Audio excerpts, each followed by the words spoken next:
It's the Wonkhe Show. We chat about the different cost of degrees, we talk about the TEF, and what UK students think about the finances of their universities. It's all coming up. You don't just pay for your course, and I think it's broadening the understanding of where that money is being invested into the university. I think people underestimate students' ability to sort of take the truth, as it were, and I think if people were transparent about where money was being spent and how higher education is funded.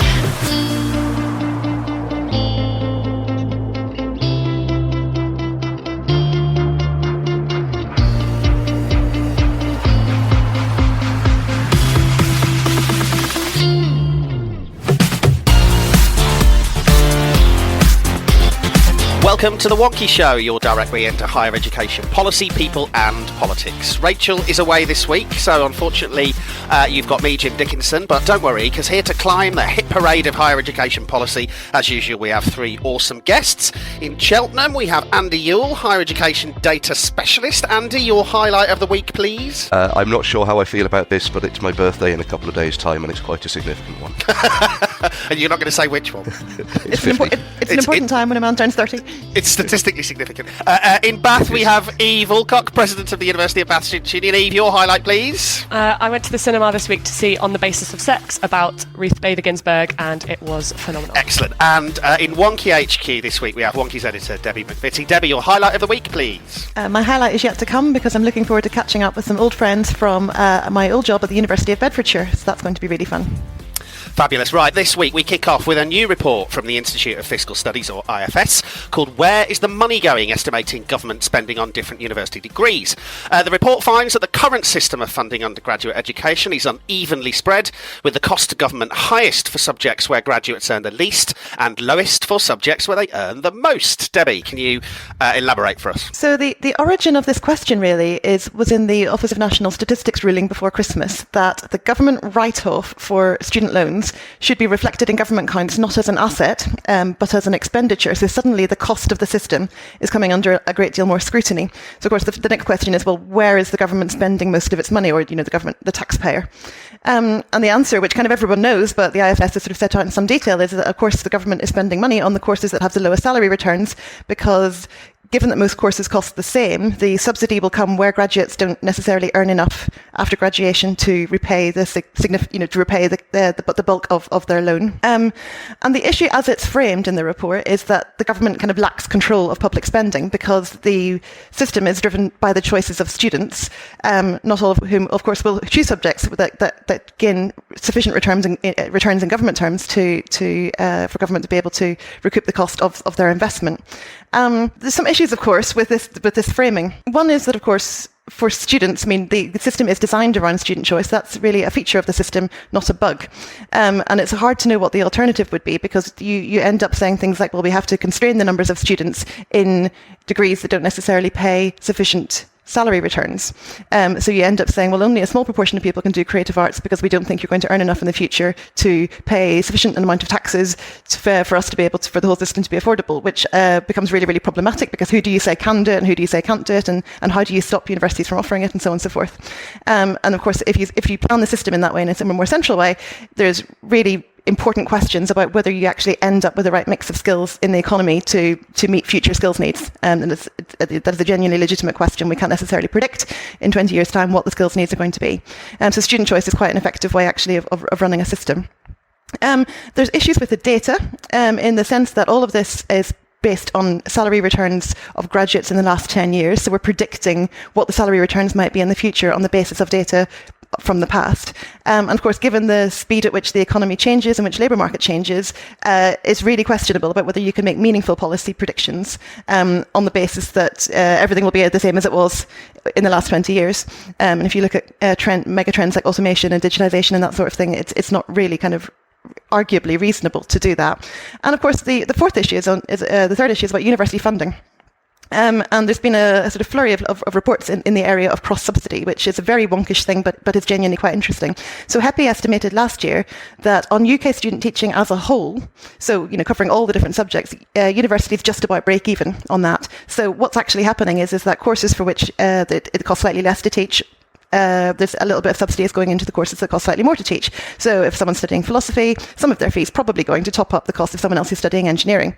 And that's fine because it's all equitable. Students are all paying the same. And of course, they're getting more than just the teaching. They're getting the whole wraparound student experience, and all the academic support and the access to the library and all the rest of it. Universities break even on UK student teaching. They make a small surplus on international teaching, and that surplus has value because it can be put towards research, for which it's quite hard to recoup the full economic cost if you're a university, and it can also be put into investment in the future. So if you want to buy, if you want to make a big capital investment, build new buildings, invest in the student experience, then you need to be able to borrow money, and you need to be able to kind of have a small surplus to be able to service that debt. So what there isn't really is any additional money floating about in universities to do things like pay for the privilege of teaching courses that have low salary returns, which is one of the recommendations the IFS brings. And what you would then create if you said, right, well, you have to kind of only bring in the amount, you can only borrow the amount of money that it costs to deliver the subject in order to protect taxpayers' money. You then create risks to the delivery of subjects, and often, in a lot of cases, the subjects that you most want to make sure are available in the economy. Andy, I guess that one of the things that lots of people have raised, Debbie mentioned it there, is this idea that the system is demand led and that the aggregate choices of 18-year-olds are kind of driving things, but that's not actually strictly true, is it? Because some institutions have expanded where they are able to and where they've chosen to, and presumably lots of institutions have chosen to expand their cheaper to teach courses. I think that's true, and one of the upsides of the removal of student number control is that institutions arguably have a lot more freedom to develop and grow in areas that they think there is value in doing. I think one of the very interesting things about this report is that it in a sense, it kind of sets out a very powerful argument for a return to a central grant allocation model, or if not that, certainly a very detailed and draconian centrally defined student number control.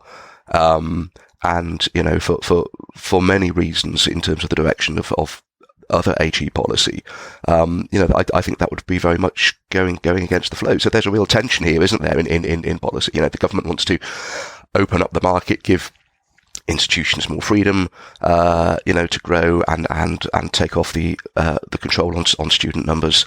But the kind of downside on that is that, you therefore have to accept what the institutions are going to do. The other point about this, and something that I feel quite passionately about, is the idea that, once again, this report really focuses the debate on the return of higher education in terms of a very simple measure of salary. And it doesn't, I think, do justice to the real value of higher education in its broadest sense, and the value of the arts and humanities to society, and what that does for us as a nation. And we are world leaders in the creative arts, for God's sake. And so this continual focus on the only measure of HE success is how much you earn. I think it's actually a very sad path to go down. Eve, obviously we've ended up with a system, and I guess these figures kind of lay it bare, where there's a bunch of students who are borrowing £9,250, where their course costs significantly more than that to teach, and a bunch of students who borrow exactly the same amount for whom their course costs significantly less to teach. Do you get a sense that students know the kind of big differences, and do you get a sense that if they did know, they'd be comfortable? It's tricky, isn't it? One of our top 10 issues at Bath is increasing the knowledge for students around where their fees are being spent. I think we need to move away from higher education being this very sort of transactional, consumer-focused culture, though it is essentially you're paying X amount per year for your degree. But as Debbie alluded to, you don't just pay for your course. And I think it's broadening the understanding of where that money is being invested into the university. I think people underestimate students' ability to sort of take the truth, as it were. And I think if people were transparent about where money was being spent and how higher education is funded, I only see it as a positive thing, because I think students would understand, basically. Yes, I think one of the things, there was quite an interesting report last week from the Financial Sustainability Strategy Group. And one of the things it called for was a mature conversation among students and staff and universities about where the money goes and how universities are funded. And of course, there was some HEPI polling out today that said that students would like to know quite a bit more about where the money is coming from and what their universities are spending it on, and also whether their universities are in financial difficulty. So I suppose there's a kind of space here for us to say, let's trust each other to have mature conversations about how we're kind of funding our university system and what's sort of being got for that isn't just about, well, I pay this in and I take this out. Because of course, student fees go towards all kinds of things, including supporting access for other students. And I have a degree of confidence that a lot of students would say, well, that's exactly how it should be. If I make money in the future, then my paying back goes to help other people who now have the same opportunities that I do, and that's exactly how it should be. Good. Let's see who's been blogging for us then this week. Stevenson, Head of Student Support at the University of Stirling, and I'm leading the delivery of a holistic strategy to prevent and tackle gender-based violence. Developed in partnership with our Students' Union and a range of local and national partners, it aims to create a culture where gender-based and sexual violence are not tolerated. Staff and students feel comfortable to report gender-based violence, and our community is confident in how to support anyone who's been affected. We have created an interactive staff training programme, a new network of 16 trained sexual violence and misconduct liaison officers, a comprehensive website, and a multiple award-winning campaign, Is This OK?, which aims to challenge inappropriate behaviours relating to sexual and gender-based violence. So far, we've trained over 400 staff, and the training is evaluated extremely well. The SPMLOs have already supported students who have reported sexual violence, and we see an increase in reports as an indicator of success and culture change, as we know sexual and gender-based violence are severely underreported across society, not just in universities. Hi, I'm Neil Mackenzie. I'm the Head of Advice and Representation at Sheffield Students' Union. I've written a piece for Wonkhe this week discussing my views on resilience in the context of higher education. Our students are so often criticised for lacking it. Universities and schools are encouraged to ensure that students have it, but resilience is a concept that I've always found quite problematic. I think the concept is blind to privilege, structural inequality, and it's based on a really deeply individualistic view of the world. I think we can consider how we can create resilient communities on our campuses, benefit our students collectively, and maybe, just maybe, provide them with the resilience to face the uncertainties of our future and come up with some different solutions. I am Anthony Selden from the University of Buckingham, and I believe that mindfulness has a really important role to play in helping our universities, our staff and our students. So very quickly, a definition from John Kabat-Zinn, who is the leader of mindfulness at the medical school at the University of Massachusetts. And he says mindfulness means paying attention in a particular way, on purpose, in the present moment, and non-judgmentally. And I think that the evidence points to 5 possible benefits of mindfulness. Firstly, on mental health of students and staff, that mindfulness is the very grounding of what it means to be healthy mentally, with an ability to be able to choose, to not react, to be calm and in control, to sleep well, and to live a life in accordance with one's values.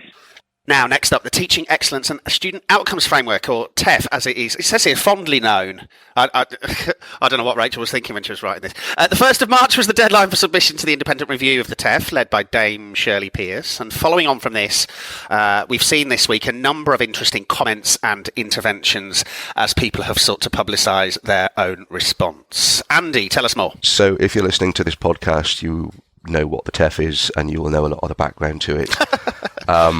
Because you unless you've tumbled onto this by accident. That's right. So obviously, the review was the deal, the compromise in the 2017 Act about the linking of TEF to student fees, and we shouldn't. I think, forget the significance of what might come out of this review in terms of future funding arrangements. So yes, it's been a very interesting few days in terms of the TEF. We've had the UUK submission. The Russell Group, I think, were perhaps a little more forthright than the UUK. They explicitly called for the subject TEF element to be stopped. I think the UUK submission was a little bit more on the fence about that. For me, the big news about this, I mean, perhaps not surprisingly given my background, but for me, the really big news this week has been the response of the Royal Statistical Society. If you've been following the TEF story closely, you will know that the Royal Statistical Society has been fairly critical of some of the technical elements, the statistical elements of the TEF, and has consistently raised some fairly significant concerns about the validity of the statistical work that is being undertaken. They have published responses to previous consultations where they have said some fairly difficult things, some fairly difficult politically things, but also actually some sort of big sums and numbers and fairly difficult things in that respect.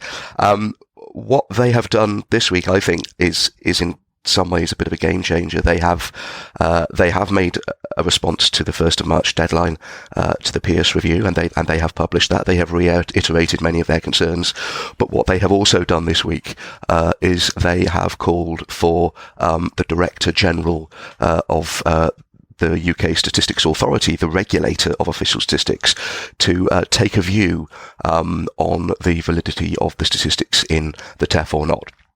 And I think there's a sense in which they've kind of pressed the nuclear button now with this, because, the Royal Statistical Society, these are not a fly-by-night bunch of people. They are statisticians. They are indeed royal statisticians. And so they are not going to say something and do something like this without giving it very careful consideration. The OFS last year signed up to the National Statistics Code of Practice, something that the predecessor organisation HEFSI never did. And I think it's right the OFS did sign up to that Code of Practice, given the prominence of data and statistics in the whole regulatory framework. So the OFS have submitted themselves to the domain of the regulator of UK statistics.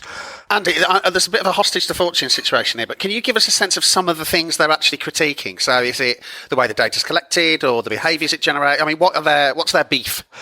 So they have a number of beefs. Some of them, as somebody who is not a trained statistician, I struggle to understand myself. The key issues are, firstly, the idea that the statistics that they are measuring are not a reliable indicator of quality, and that is a debate that has been prominent throughout the whole TEF exercise.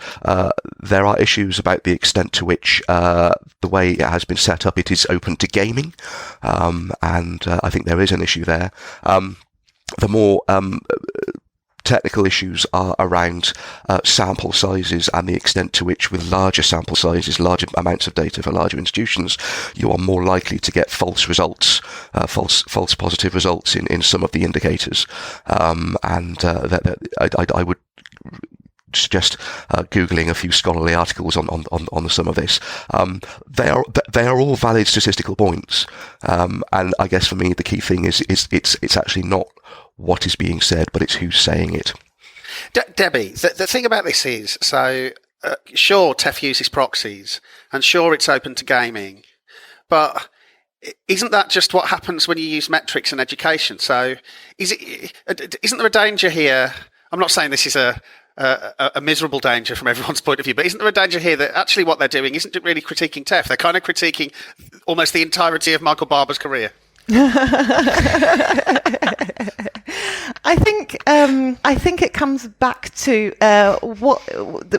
putting limits on what you can reasonably say using data. So the intention of the TEF was originally back in the day when it was a twinkle in Joe Johnson's eye, was to enable effective differentiation between institutions in order to inform student choice. It is one thing to say, X institution has this kind of retention statistic, and another institution has a different one, and to say, and obviously there's context that we should take into account in kind of understanding why that's going on, as HESA has done for years, and saying, and this is now contributing towards a judgment which we expect to inform, and which we expect, on which we expect students to base the choices that were going to affect their lives for many years to come. And this is where I think, I think the TEF has basically sort of overreached itself in its aspirations. There's also, I think, a question about what's left when you strip out some of that stuff. So I think one of the things we know is that at the minute, students actually aren't using the TEF to drive choice. They're, of the students that are aware of it, it's because the institutions that they're interested in have been banging on about their amazing TEF scores. So it's not that students are kind of making finely grained decisions based on TEF at the minute. But there's also the question about if we stripped out some of the kind of idea about comparability and benchmarking, you would be left with absolute scores, which would be, I think, very unfair, because you really just can't compare one sort of institution that's doing one sort of thing and serving one sort of student with another that's kind of trying to do something rather different, and that's fundamentally it would no longer be appropriate. So you've got a problem there, if it's not supporting student choice. But the kind of the thing that I think the sector is quite interested in and would like to kind of carry on the conversation about is how do you raise the standard and profile and value of teaching in universities. And I think, the conclusion that we seem to be a little bit of a head of steam seems to be building up behind is that a big kind of enormous exercise to benchmark student outcomes and try and create comparability and that the TEF has become this sort of monster isn't really the best way to do that. But what would be sad would be if we sort of said, well, the TEF isn't working, but let's stop talking about teaching, because it is really important. It's what students care about, and it's doing really important stuff. Eve, can I ask you a question? So you can probably imagine. Well, no, you can probably think of a little bit of Bath somewhere whose outcomes are terrible, and they're not justified by that's just the sort of subject it is, or do you know what I mean? So last summer the NSS results will have come out, and you'll have spotted a couple of pockets of really poor either assessment and feedback or teaching. In those moments, presumably you're thinking, do you know what these proxies will do? Because we can then go and sort of, push some buttons and try and get some improvement. Yeah, I think there is an element of that. But I suppose when I saw this story, a massive part of me, so one of the issues being that the idea that the stats that are measured aren't reliable indicators of quality, my initial reaction was, we've always been saying this. Students and students' unions around the country have always been saying this, because it's based on the assumption that teaching quality is measured by how well you do or how soon you're in employment. So, for example, at Bath, that doesn't make any sense, because 60% of our students do placement years, and a lot of their first graduate jobs, they actually get offered whilst they're on their placement year. It's no indication of teaching. And with students, I think it's always so subjective. The way that one particular lecturer on a particular course teaches might work brilliantly for a selection of students, but it's not going to work for absolutely everyone. It completely ignores the diversity within the student body. And what would it look like? And I'm not suggesting this is a good idea, but what would it look like if actually teaching quality took into account a student's ability to think for themselves and critique ideas and have confidence and self-belief and that kind of teaching quality, as opposed to just whether or not they're in employment however long after university. I think you're wrong, Eve. I think that's an excellent idea. Well, it's dangerous though, isn't it? Because I suppose is it the LEO survey that's putting in subjective well-being questions? Like, how happy are our graduates? The Delhi, destination of leavers. Yes, you are, but I think it's really interesting to. I suppose the question there is to what extent is subjective well-being attributable to your higher education qualification? Yes, exactly. So that's an issue. Yeah, but it is. I think it is a genuine effort to try and kind of present a more rounded picture of graduate outcomes, because of course one of the things that higher education does is it gives you more choices in your life. It gives you more power to control your life. And the kind of the alignment of that with your well-being, I think, is a quite important thing to draw out. But it's experimental and it's new and it's going to be misrepresented. Which, of course, is the other big data story in higher education is that these things get picked up and kind of run with and not contextualised and not thought about. Andy, there's another question here, I think, that I'm going to put for you. Over in further education, there will be a bunch of apprenticeships that are inspected by Ofsted with all of the things that we understand that to mean. And then there are some degree level apprenticeships that where the kind of quality regime is very, very different and includes things like, TEF and subject TEF. Do you think that can survive that kind of, that fundamentally different approach in what Auger may be trying to craft to be a kind of single tertiary system? So I think what you're therefore asking is a broader and actually quite different question, isn't it? Because but it is. It's absolutely right to ask it, because the history of the TEF largely comes out of a conversation about quality assurance in higher education and a pushback against what was seen as a very intrusive quality assurance process. And therefore, the government decided to let the data provide the answer. And so, you absolutely get into the more philosophical questions about, is data a good indicator for quality? Can it be a good indicator for quality? AG has taken this route. FE is still in the space of having regular Ofsted inspections. I wonder if there is a sense of the pendulum swinging about this, and yeah, with Auger yet to report, whenever that is going to report, there is a sense in which we kind of have to just accept that all bets are off now. Terrific. And look, lots of people won't have seen this, but I'll put a link to it in the show notes. Anthony McLaren, who of course used to run the Quality Assurance Agency, who now runs TEXA over in Australia, has written recently on the kind of history of the UK quality wars and some of the kind of background and context. So if you want to have a look at that, take a look at the show notes on Wonkhe.com. Now, next up, every week this season, as you know, we delve deep into the sector's past to uncover stories of how things were and how things came to be. With Nottingham Trent's academic registrar Mike Ratcliffe, here's part 9 of the hidden history of HE. So Oxford and Cambridge have now got these colleges nearby which are educating people in the same curriculum, but they are not members of the university. So they've got this kind of beginning of a mingling, because Oxford and Cambridge is full of independent colleges, so you could put a women's college in either of those two cities and it can educate people to the same thing. They can go, eventually they're allowed access to the same lectures, but they have to work out what to do. So the Cambridge solution, which comes after a lot of agitation from progressive academic staff to say, well, we should have women as members of the university, but a lot of reaction from what we have to call the reactionary clergy, who are all members of the university and have the right to vote on any university statute, who can come back by train to vote down any clauses that might look like that women might be allowed in. And there's a big celebration when they vote down the clause that women should be admitted to the university. There's a great picture of it, of a huge throng outside King's College, and men celebrating the fact that they've kept women out of the university. They have an effigy of a woman on a bike. She's wearing bloomers because they're worried that women are going to be riding around Cambridge in their bloomers. The whole place is going to change, and they get so excitable that they go out to one of the women's colleges and rattle the gates so violently that women are scared inside that the violence is going to be done to them. So they get very overexcited. So what they end up with is this wonderful, if you're part of this internal thing, compromise, whereby the women can take the exams, continue to take the exams, and they can be admitted as students, but they can't become members of the university by getting the degree.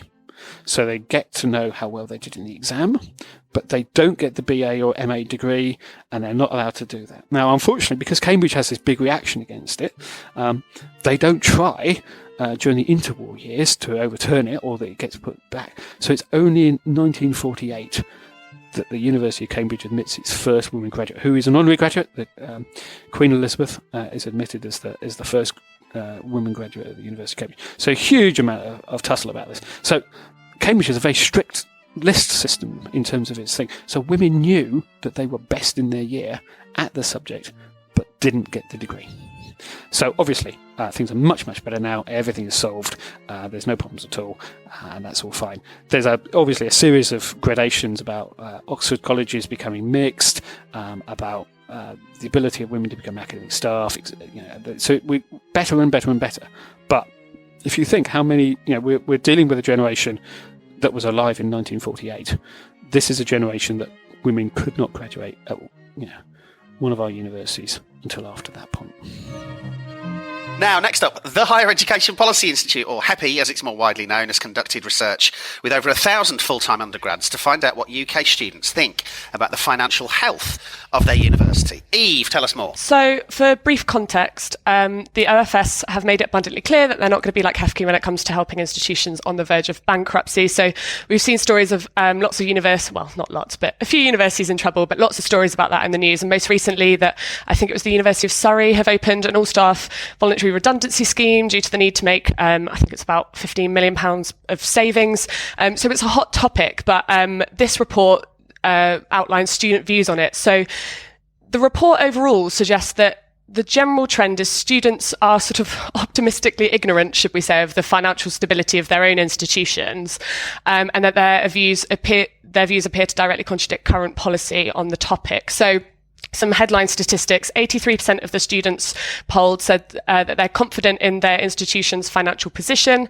So from this, I wondered how students could be confident at all with the level of information that universities put out about their finances, and the stuff that does get put out is, in financial statements and things, it's quite impenetrable and it's difficult to really tell from them.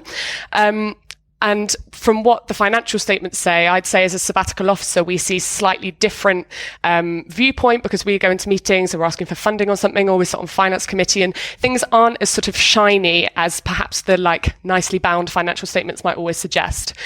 97% of students, so nearly everybody asked, would want to know if their university was in financial trouble, which puts, I suppose, that's against what the OFS would probably suggest, because you don't want to name and shame universities, because it makes recruitment worse, and particularly as I think it was 84% of students said they'd be less likely to apply to their uni if they knew it was a financial trouble anyway. So there's a big discrepancy there.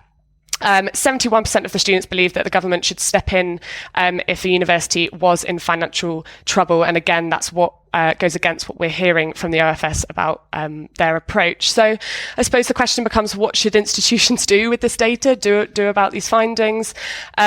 Student protection plans are the device that should be protecting students in the event of either institutional collapse or indeed course closure. So making sure that those are robust and sort of up to date is imperative, but 89% of the respondents don't know what student protection plans are, and even more, 93% haven't seen their university's one. So I decided to go on Bath's website and look up our student protection plan, and it is on the website, so already better than some other universities. But it does say, we will publicise the student protection plan in partnership with the Students' Union, and in partnership with the SU, we will brief your academic reps on the key elements of it and ask them to cascade this information to the rest of your cohort. Is that the first you've heard of it? Yes. It also says that the student protection plan should go through one of our subcommittees of Council and Senate. So we've got one called Council, Senate, Students' Union. Apparently it gets renewed there every year. And I asked some of our SU staff this morning, and I don't think that's happened at all in recent years. It often sort of gets rushed over to us, and we sort of cast an eye over it, but it's always quite late on in the game, and there's no real partnership or consultation on it. So, yeah. That's the situation. Debbie, I guess the student protection plan thing is really important if it's the case that we think some institutions are going to go under or are really close. But I'm not sure we do know, do we? Well, the flimsiness of student protection plans is pretty well understood, and the kind of, I guess, the kind of fiction that universities would be able to kind of organise a seamless transfer for their students to IN other institution that would be of equal kind of value to the student. Continues to be the basis on which we kind of make these claims. But I do think that there is we are not interrogating the notion of financial trouble sufficiently. So I think this idea that, we know an institution's in financial trouble and because it's got massive loans, it's servicing a lot of debt, or because it's got a voluntary redundancy scheme open, or because the rumour is that they're not doing so well, is often not really sufficient to say that an institution is in financial trouble. Because, for example, having lots of debt is fine if you have the ability to service it, and you're confident about future income. Having a VR scheme on the go could mean, and while that's really challenging for the universities that are going through that process, it could mean that the university is taking steps to differentiate itself and offer different courses and offer things in a different way. That will mean it will be financially secure for the future. And actually, universities, I think, that are in financial trouble are the ones that are where you're not sort of seeing enormous VR schemes. You're not seeing kind of big headlines about debt. You're seeing little things chipping away, little services just kind of being quietly retired, things being moved back. And what you've got there is a university that's desperately trying to kind of balance its books year on year with a kind of gently declining student number and no kind of obvious strategy for changing that. And those are the ones that aren't going to be making the headlines. Andy, do you think it is true that if a university said, look, we are in financial trouble, that would cause the sort of run on the bank collapse in applications that is invoked as the reason why some of the interventions from OFS are kept confidential? My gut feeling is it probably is. I don't think there's any sort of hard research anyone can quote on this, but with the higher education proposition now pitched so much as a financial investment in young people's future, you're not going to make that huge investment with an organisation that you think is in danger of some kind of financial calamity. So although there's no hard evidence to back this up, my gut feeling very strongly is that it would. And I think that is the general consensus view. That's certainly the way it has always been approached. One does not make public some of the things that go on in the background. I mean, HEFC used to do an awful lot in the background under the radar to help and support institutions as they navigated through their difficulties. And actually, just picking up on one of the points that Debbie made, the idea that the existence of a voluntary redundancy scheme could, in some cases, be seen as a very positive thing because it is an organisation that is taking positive, yes, very difficult, but very positive action to address its problems. I found it interesting that the HEPI report, the sample is just over 1,000 full-time undergraduate students, and there's quite a lot of majority statistics in it that make it look like this is a really overwhelming, decisive view of students. But to have quite a homogenous group of full-time undergraduates was interesting to me, because full-time undergraduates are going to be largely at university, maybe 3 years average, which you might take the financial position of your institution into account more if you know you're going to be there for a considerable amount of time. Whereas if you look at PGTs, certainly at Bath, the PGT market is where they're wanting to sort of expand. Perhaps being there for a year, you might presume that perhaps actually that financial stability of the institution won't affect you so much because it's just 12 months, you're in, you're out, and you're gone. And I'd be interested to see the breakdown with international and home students as well. Now it's quiz time. Here to set this week's correlation question is Wonkhe's Associate Editor, David Kerner. Welcome to Yes, But Does It Correlate? The podcast segment that's consistently more statistically reliable than the Office for Students' use of the concept of explained gaps. This week has given me another excuse to dive back into the amazing HESA staff dataset, and I've plotted the percentage of 2016-17 academic staff that left an institution against the percentage of 2017-18 staff that joined an institution. You'd think that there'd be a slow growth in staff numbers all round, right? Yes, but does it correlate? So look, there's always going to be churn in the sector, and we've spoken already about the idea that universities will continually be looking at their offering, moving out of subject areas, moving into new subject areas. So this I guess at a sector level at least is very much the ebb and flow and the evolution of AG. I think it is probably a much more interesting question to look at it at the individual institutional level. Yes, Andy, but do the two correlate? Yes, I think they probably do. Yeah, I think they probably do as well. But I thought the same thing. I thought it would be interesting to see whether there was the causation in there. But that's just me. GCSE science drilled into my brain. Just because there's correlation doesn't mean there's cause. No. R squared is 0.13, meaning we can wave a fond farewell to any idea of a sector-wide trend. The graph, as always, is on the show pages on the site. It's well worth a look.